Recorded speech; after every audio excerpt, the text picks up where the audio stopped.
Siria está aquí, a 8 horas de avión de España. Es la mitad de grande y su población se concentra aquí. ¿Por qué? Porque toda esta zona es un enorme desierto, pero un desierto muy importante. Tiene 1/3 de las reservas de petróleo del mundo y también de gas natural, según algunos el nuevo petróleo. Para sacarlo de aquí y llevarlo a Europa, hay que rodear toda esta península y salir por el canal de Suez. Como te puedes imaginar, aquí te cobran. Pero hay otra manera más fácil, la línea recta. El que controle estas tuberías las puede abrir y cerrar, como un grifo. Si no pagas, no hay petróleo, ni gas. Esta región es la polla. La civilización en el planeta empieza en 3 sitios y este es uno de ellos. Mesopotamia, aquí.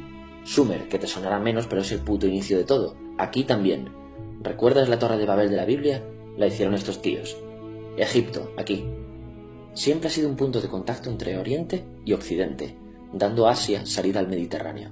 Quizá por eso aquí nacen las principales religiones monoteístas, el judaísmo, el cristianismo y el islam. El islam es el último que llega y de hecho acoge a las 2 anteriores. Adán, Noé, Moisés, Jesucristo son considerados profetas islámicos. Bueno, al grano. Como la zona es la hostia, todos han querido controlarla y siempre ha estado dentro de algún imperio. Persas, griegos, los romanos. El imperio romano termina partiéndose en 2, y finalmente solo sobrevive esto. Ahora es cuando la última religión monoteísta, el Islam, construye su propio imperio. ¿Te acuerdas de las cruzadas? Bueno, pues son los europeos cristianos intentando recuperar esta zona de la que estamos hablando. Los últimos en llegar son los turcos, que ojo, no vienen de Turquía, sino de a tomar por culo en Asia, junto con Gengis Khan. Lo conquistan todo y fundan el Imperio Otomano. El Imperio Otomano se queda ahí hasta la Primera Guerra Mundial, 600 años. Cuando acaba la Primera Guerra Mundial, aparecen pequeños países donde antes estaba el Imperio Otomano, y por primera vez vemos a Siria en un mapa. Hasta ahora la habíamos dibujado para no perdernos. ¿Y quién se inventa esos países? Lo que te voy a contar es alto secreto. Bueno, lo era en 1916. Este súper secreto se llama Acuerdo de Sykes-Picot. Los franceses y los ingleses no podían derrotar solos al Imperio Otomano. Solo podían si les apoyaba la gente que vivía dentro, en su mayoría árabes. ¿Cómo se los ganaron? Pues les prometieron la Gran Arabia, un país solo para ellos. El único problema es que era un timo. Antes de seguir, recuerda una cosa. Los árabes son un pueblo, pero no una religión. O sea, un árabe puede ser musulmán, puede ser cristiano, y antes del Islam parece que hubo tribus árabes con tradiciones judías. Bueno, pues a los árabes no les dieron ese único país que les habían prometido.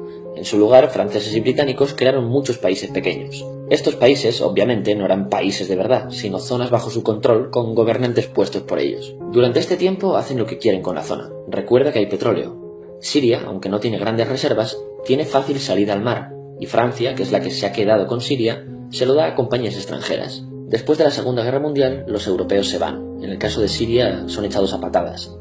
Pero antes de irse, crean otro estado, Israel.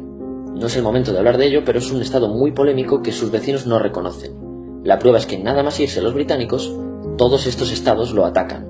La zona, a partir de ahora, va a ser una puta bomba de relojería. ¿Y mientras qué pasa en Siria?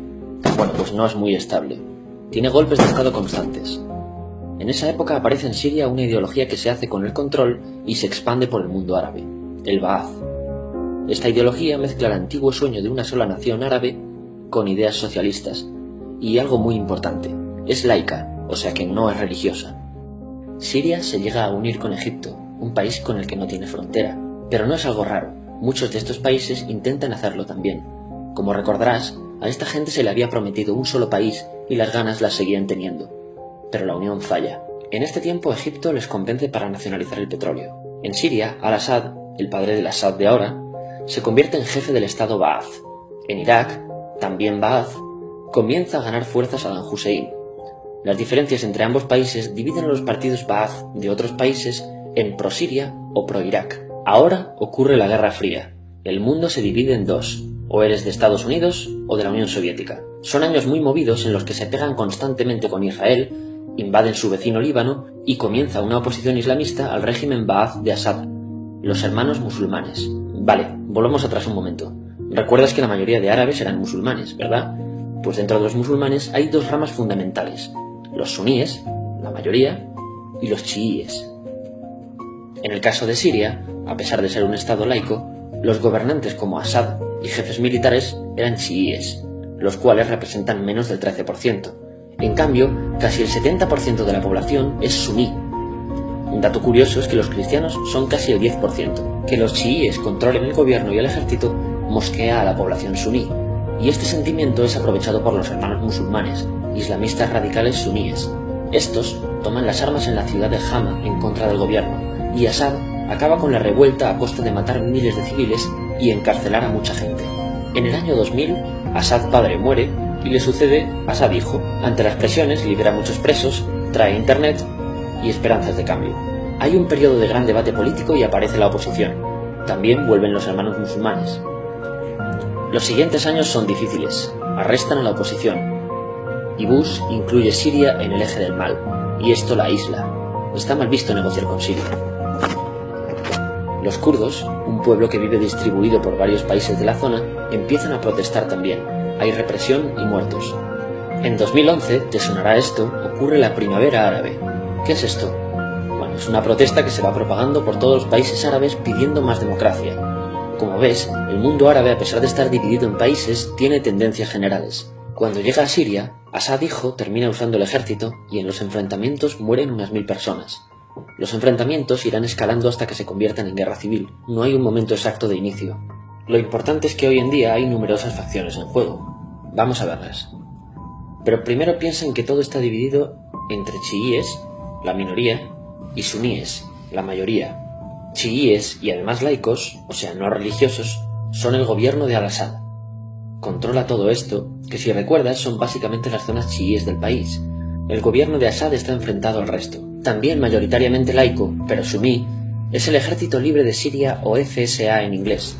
Junto con el Frente Islámico, que es religioso, y otros 70 y pico grupos más, forman una coalición que la prensa llama simplemente la oposición.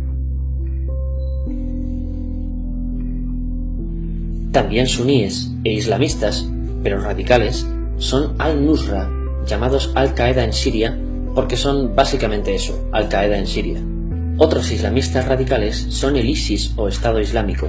Salen de Al-Qaeda en Irak, controlan la mayor parte de Siria e Irak y se han hecho famosos por sus atrocidades. Su objetivo teórico impacta a muchos. Es un Estado Islámico a lo largo de Asia, África y Levante, aunque a ti ya te suena, ¿verdad? En naranja tenemos al pueblo kurdo, que recordarás porque el presidente Al-Assad lo reprimió, al igual que gobiernos de países próximos también hacen. Ahora controlan militarmente esta zona. Antes de terminar, repasemos los apoyos internacionales a fecha de octubre de 2015. Las fuerzas de Al-Assad son apoyadas por Rusia, que ya tenía base militar en el país antes del conflicto, por Irán y por China. Todos son países de lo que Europa llama Oriente. En contra de Assad, apoyando a la llamada oposición, luchan Estados Unidos, Turquía, Francia, Gran Bretaña y Arabia Saudí. Podemos terminar con algunas conclusiones. Te advierto que esto ya es pura opinión. Si recapitulamos, vemos que la región es estratégica. Por su situación privilegiada, todos la quieren. Siria siempre ha estado bajo el paraguas de grandes imperios. Piensa que hace 100 años la actual Francia era Francia, Gran Bretaña era Gran Bretaña, pero es que hace 200 también, y hace 300 también, y hace 400 también. En cambio, Siria solo es Siria desde hace menos de 100 años, y solo se gobierna a sí misma desde hace poco más de 50. Además, jamás decidieron sus fronteras, se las impusieron. Europa divide Oriente Medio a su antojo para controlarlo, diseñando países sin tener en cuenta su población. Muchos historiadores dicen que todo pueblo tiene la necesidad de manejar su propio destino, pero estos ingredientes que hemos visto juegan en contra de proyectos como la Siria Ba'ath, que encima usa la represión para mantenerse. En última instancia, producen una guerra civil. En este contexto no es extraño que aparezcan actores que se alimenten de la desesperación, el sentimiento suní de opresión y la visión de Occidente como invasor. ISIS usa la identidad árabe y la mitología de antiguos imperios. Cuando quieras entender el presente, pregúntate, ¿y el pasado?